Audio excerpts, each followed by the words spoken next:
நீங்கள் சம்பாதிக்கணும், நீங்கள் காணிக்கைகளை கொடுத்து சர்ச்சுக்கு வந்தால் போதும் அப்படின்றது இல்லைங்க நம்மளுடைய கடமை.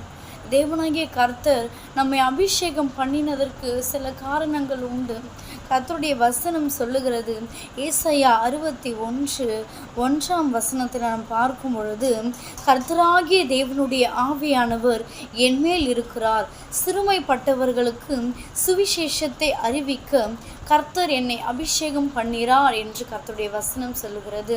ஸோ தேவனாகிய கர்த்தர் நம்ம எதற்காக அபிஷேகம் பண்ணினார்? நம்மளோட திறமைகளை வெளிப்படுத்த அல்ல, நம்மளோட டேலண்ட்டை ஷோ பண்ண அல்ல.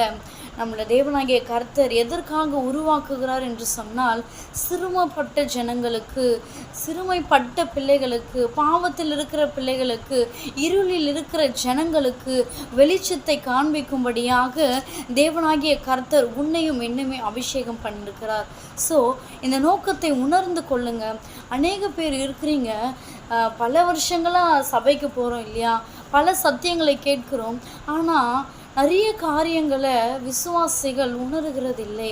தேவனாகிய கர்த்தர் சொல்லுகிறார், சிறுமைப்பட்டவர்களுக்கு சுவிசேஷத்தை அறிவிக்கும்படியாக கர்த்தர் நம்மை அபிஷேகம் பண்ணியிருக்கிறார். அந்த காரியத்தை உணர்ந்து நம் செயல்படும் பொழுது தேவனாகிய கர்த்தர் நம்மளுடைய வாழ்க்கையில் அற்புதமான காரியங்களை செய்கிற தேவனாக இருக்கிறார். ஆமேன். அவங்கள வெளிச்சத்துக்கு கொண்டு வாங்க. நீங்களும் இருளில் இருக்காதீங்க.